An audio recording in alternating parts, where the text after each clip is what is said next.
जान दे देंगे, जान दे देंगे, जान दे देंगे।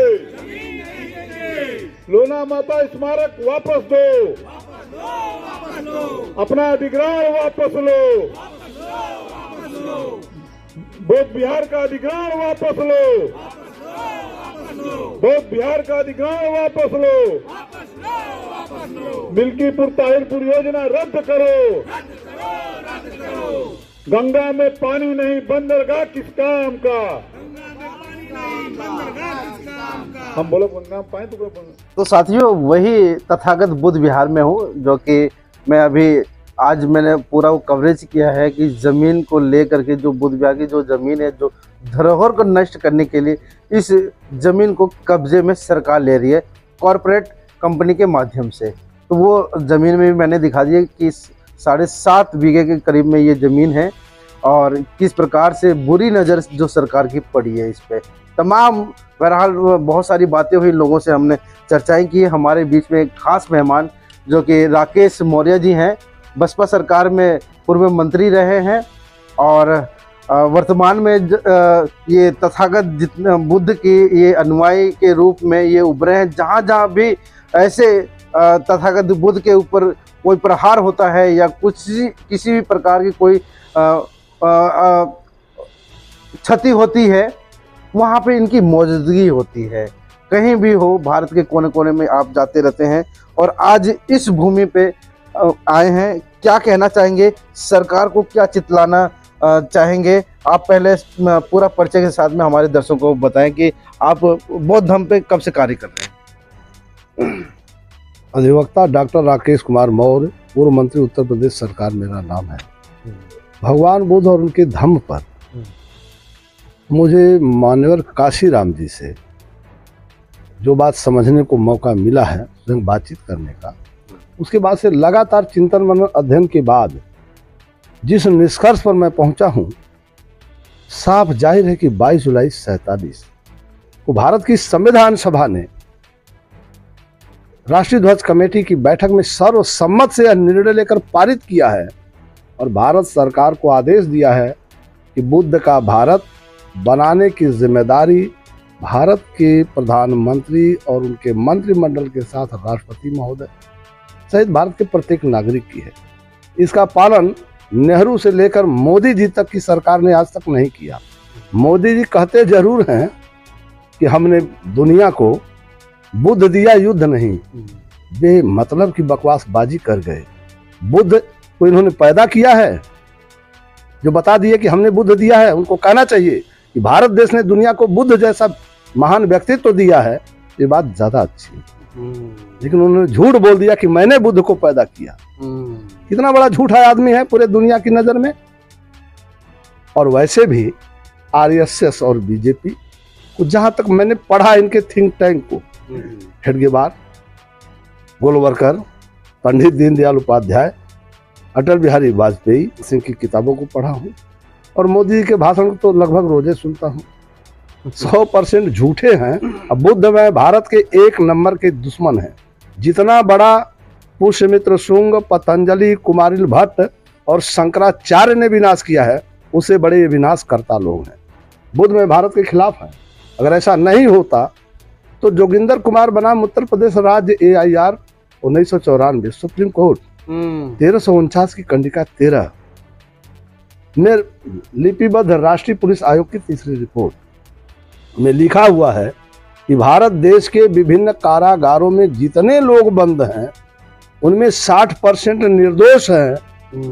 अब पूरे जेलों पर जितना खर्च होता है उस पर 43.2% रुपया इन निर्दोषों पर खर्च होता है। जबकि हमारा कानून कहता है कि भारत के अंदर एक भी व्यक्ति जो निर्दोष है उसे सजा नहीं होनी चाहिए, उसके खिलाफ कोई कार्रवाई नहीं होनी चाहिए।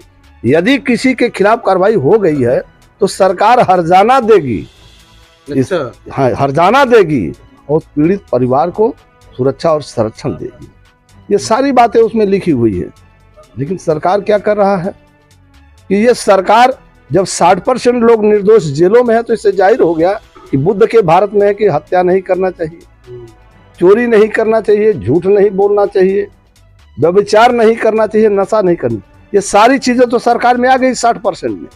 तो इस सरकार को अगर लाज शर्म होती तो पहली बात तो उसे इस्तीफा दे करके आके प्रायश्चित करना चाहिए, क्योंकि ये धर्म का नाटक करते हैं। और खुली चुनौती मुझे मेरे द्वारा भारत के सभी शंकराचार्यों को, इनके मठाधीशों को। सर क्या मतलब कि आप लोगों की संख्या इस देश में ज्यादा है, प्रहार भी आप लोगों के ऊपर किया जा रहा है, वोट बैंक में कहें तो आप लोग मतलब सबसे अधिक है जी। सबसे बड़ा जो धरोहर है बोध गया, वो आज संकट उस पर मंडरा रहा है।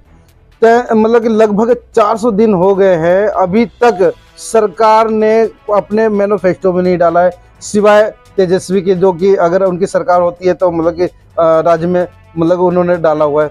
क्या लग रहा है कि ये जो सारा जो खेल है वो किसके इशारे पे चल रहा है, और अभी जो वर्तमान में अभी जो खड़े हैं इस धरोहर पे भी खतरा मंडरा रहा है? मैं इसी धरोहर के आईने में ही पूरी बात रखना चाहूंगा। परम पूज्य बोधिसत्व 45 दिन से ज्यादा दिन हो गए। परम पूज्य बोधिसत्व बाबा साहब अम्बेडकर ने कहा है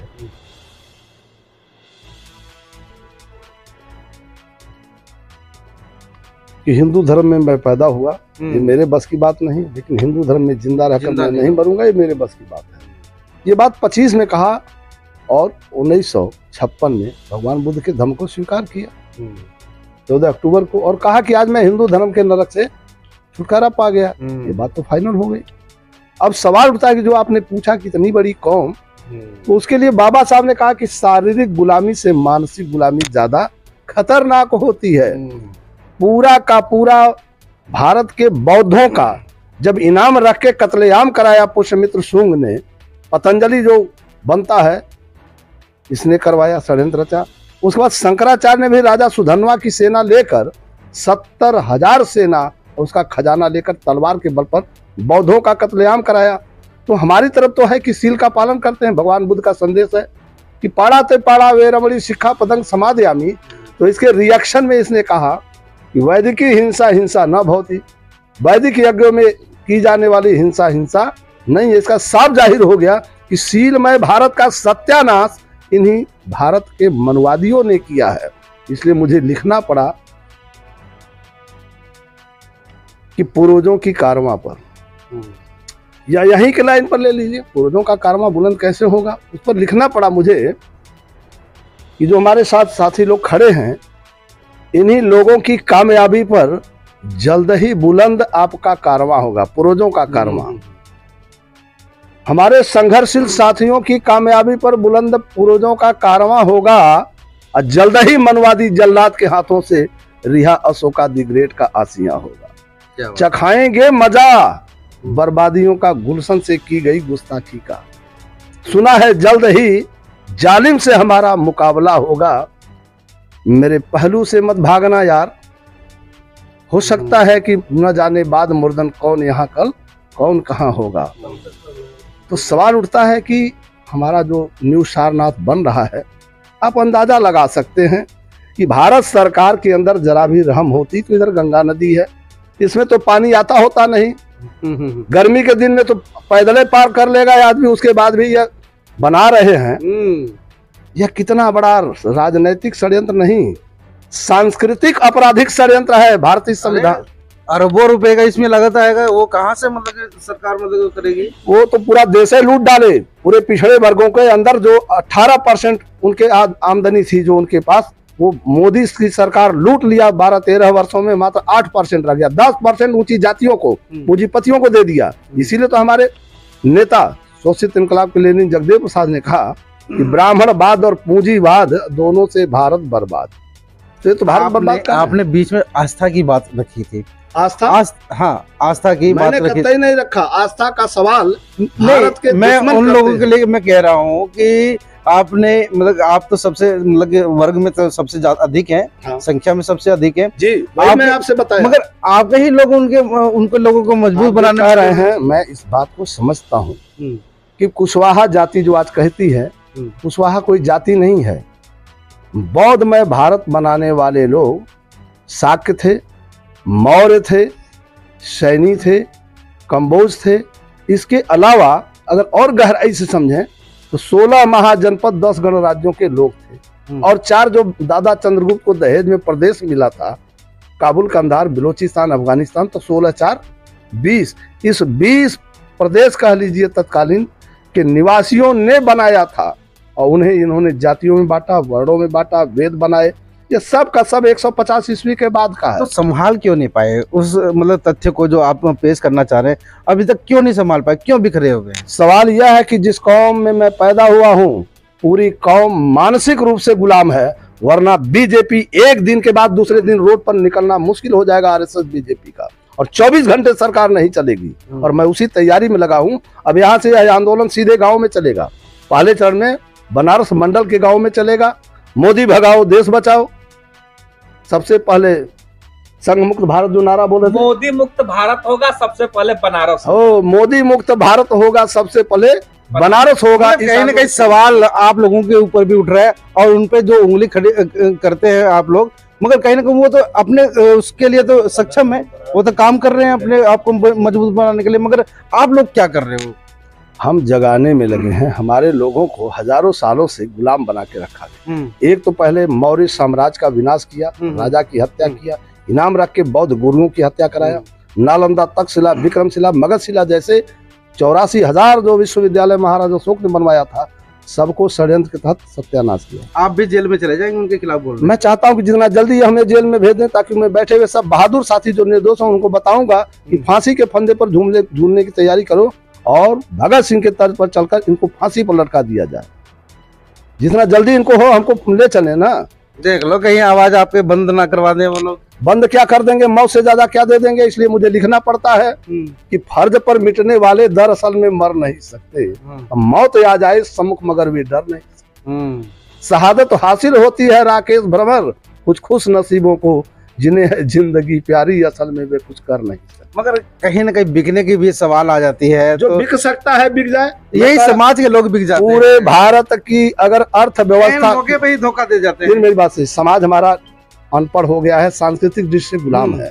अगर वो मेरे जैसे चेतना वाला होता, मैं गारंटी दे रहा हूं कि मोदी जी तो एक तो प्रधानमंत्री नहीं बन पाते, न योगी बन पाते मुख्यमंत्री।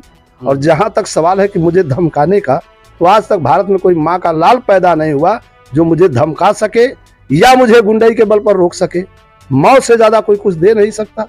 और हमारे पास भी भारतीय संविधान और कानून में प्रावधान है, आत्मरक्षा और प्रतिरक्षा का जितनी ताकत है उससे ज्यादा ताकत लगाकर मैं मुकाबला करूंगा। नहीं, वो कहते हैं तो हम ये विकास और समृद्ध भारत हम बना रहे हैं। 100% तो झूठ बोल रहे हैं। एक तो रुपए को डॉलर के सामने बेच दिए, अर्थात भारत को बेच दिए। दूसरा अर्थव्यवस्था बेच दिए। तीसरा भारत की जनसंख्या को गुलाम बना दिए। अब कौन सा चीजें बता रहे हैं? 80 करोड़ हमारे यहाँ भीख मांग रहे हैं कटोरा लेकर। बनारस को चमका दिया है। बनारस तो चमका दिया कि बिहार रहा हूँ बनारस से बजा रही है गलियां। नाक पकड़ के भागना पड़ा कि भाई कैसा ये भारत रहा, कैसा ये बना दिए बनारस। इतना बजा रहा है, गली गंदगी भरी हुई है। अरे बोध बिहार के बराबर में पोर्ट व्हीलर बनना है तो नाम ही तो होगा, आपके जिले का नाम हो रहा है। तो ऐसा कर दे मोदी जी, मैं चाहता हूँ कि पोर्ट अपने घर ले जाए। जितना जल्दी हो जाए पूरे देश को बताएं कि पोर्ट हम अपने घर बनवा दिए। मगर इस यहाँ नहीं चाहिए, नहीं यहाँ नहीं चाहिए। अब यह मुकाबला सिर्फ गया से ही नहीं होगा, सारनाथ से ही नहीं। हमारा 84,000 बुद्ध विहार दे दो। तुमने भारत में आग लगा करके बाबरी बुद्ध विहार को बाबरी मस्जिद बताकर हमारे मुस्लिम भाइयों के साथ जो नाइंसाफी किया है और दुनिया में भारत के कानून की हत्या किया है, उसकी सजा आज नहीं तो कल। तुम 499 साल लड़े हो ना, हम 4099 साल लड़ेंगे, तुम्हें मिट्टी में मिटा के दम लेंगे। मगर इस बुद्ध विहार को बचाने के लिए आपके पास ऐसा क्या मतलब की चीज है, तथ्य है कि जो क्या जीत जाएंगे? शोषित इनकलाब के लेनिन अमर योद्धा जगदेव प्रसाद ने कहा है कि इस देश का बहुजन समाज 90% है, जो प्राचीन समय का जो है बौद्ध है। और आज भी कोई आदमी हत्या पसंद नहीं करता। जो विदेशी डीएनए वाले हैं, इन्हीं को हत्या पसंद है, झूठ पसंद है, चोरी पसंद है, व्यभिचार पसंद है, नशाखोरी। और जो बौद्धमय भारत था उसके विनाश करने वाले लोग हैं। आज भी कानून में लिखा है कि ये नहीं होना चाहिए। शराब बेचवाती है सरकार, कुछ है लाज शर्म इसको?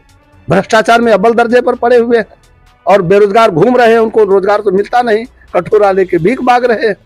और भीख मांगने वालों को बताते पकौड़ा तलो, रोजगार मिल गया।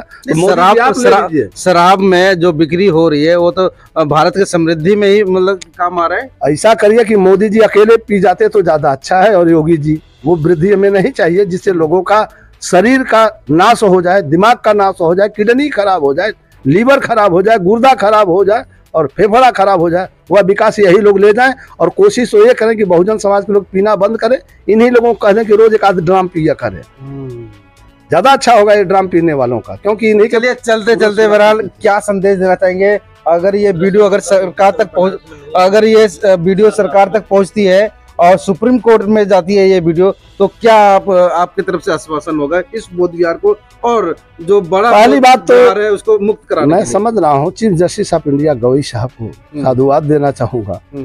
वो भगवान बुद्ध के प्रति बहुत श्रद्धावान है, बाबा साहब के परम शिष्य भी है। लेकिन मोदी जी जो देश के प्रधानमंत्री है, जो भाषण देते हैं, दुनिया के सामने धोखा देते हैं, दुनिया को मैंने बुद्ध दिया है। पहली बात तो बुद्ध को उन्होंने पैदा नहीं किया, ठीक, इनके बाप दादों ने बौद्धमय भारत का विनाश किया। और दूसरा इसका पुख्ता प्रमाण 13-14 साल से पार्लियामेंट मेंबर हैं बनारस से, और सारनाथ इनके पार्लियामेंट्री क्षेत्र में, वहां कभी गए नहीं। इतना बड़ा झूठा आदमी कहाँ खोजे मिलेगा?